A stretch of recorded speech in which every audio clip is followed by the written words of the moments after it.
I just bought what many consider the worst handheld of 2025. But maybe, just maybe, you should get it too. This is Jihan and welcome to Respawn Fighter 9.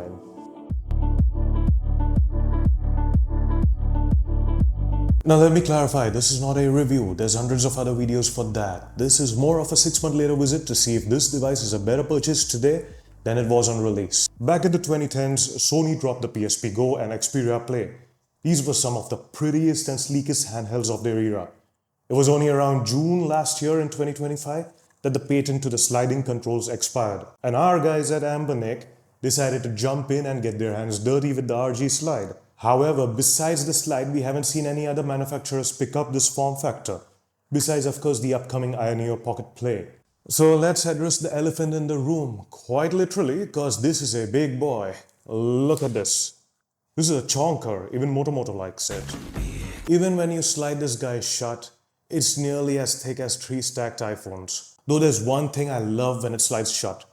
There's no protrusions. It's almost like it's in its own case, which makes it feel really secure to carry around. Now people might say it's not pocketable, but the truth be told, once you slide it down, it's not quite as wide as most other handhelds. It's the thickness that holds this device back. You can fit it in those skinny jeans, but it's gonna look like you're happy to see me. Speaking of the sliding mechanism, it feels sturdy and tanky. I've looked for reports of ribbon cables failing or major quality issues, but it seems this device is still holding up exceptionally well.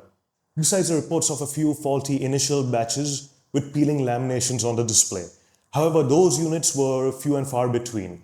Now, it's a bit of an ugly device by today's standards. It's got some thick bezels. I know it's a gaming handheld and not a smartphone, but I can't help but feel like this could have been such a sleeker, prettier device, especially compared to my Neo Pocket S or even some budget handhelds like the Trim UI Brick. It has grown on me though. It's one of those devices that grows on you. The more you use it, besides I'd rather have my controls slide in than another boring all-glass slab like the million of other handhelds being pumped by the likes of Retroid, Neo and the others. Now coming to the business end of things, this is still Ambernick's latest display. It's the same one used on their new high-end devices like the 477V, and it's just as impressive here as it is there. It's an LCD panel, but it still pops with amazing contrast, and the 120Hz refresh rate on this display is very pleasing to the eye. I could always use my Neo Pocket S with its beefy specs and gorgeous 1440p 6-inch LCD, but I still prefer the smoothness of the 4.7-inch on the RG slide here. Plus that 4:3 aspect ratio is really perfect for scaling PS1 and older systems to occupy the full screen. Now let's look at what powers this device under the hood. It's an older generation Unisoc T820. It's a decent chip that scales well till PS2 and runs some older titles on GameHub like the original Dead Space, and it does some great Vita emulation, which is one of my favorite systems to emulate. You can run a lot of the PS2 library on this device, but there will be a few heavy hitters that the device just can't handle.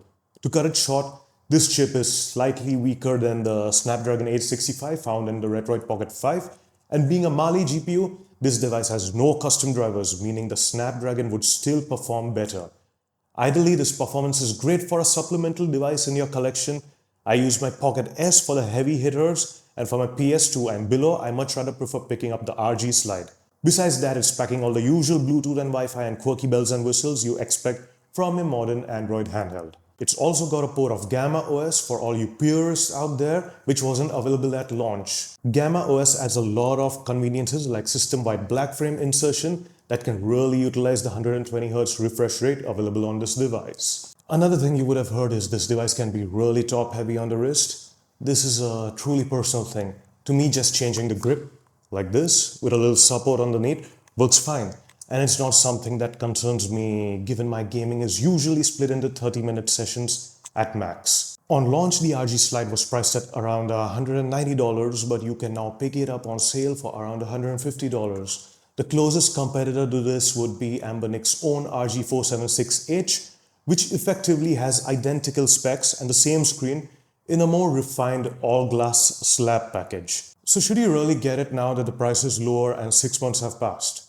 There's no maybes or depends on this channel here. I'm gonna break the answer down for you. If you're looking for your first retro handheld and don't mind having your collection limited to the PS2, then get Ambernick's RG476H or one of the Retroid Pocket devices. If you already own a beefy handheld and need a supplemental device for lower-end emulation, you should still consider the 476H or the Retroid devices. But if you find those devices boring and you don't mind carrying your devices in a bag instead of your pocket, the RG Slide is a compelling option. This device meets my use case scenario perfectly, and I love having it as my outdoor carry where I can throw it into a bag for quick sessions. The fact that the controls are hidden underneath the slider feels nice to me, though it doesn't mean every device needs to have this. Now, if you love the nostalgia and form factor of a slider, you could give this device a try.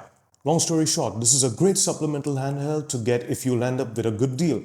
However, it's not meant to be your primary device. Now, I can't wait to see what Ambernic has planned for the next iteration of this device. Are you planning on picking up one of the older devices from last year with similar specs? Or are you waiting for the next iteration of this device?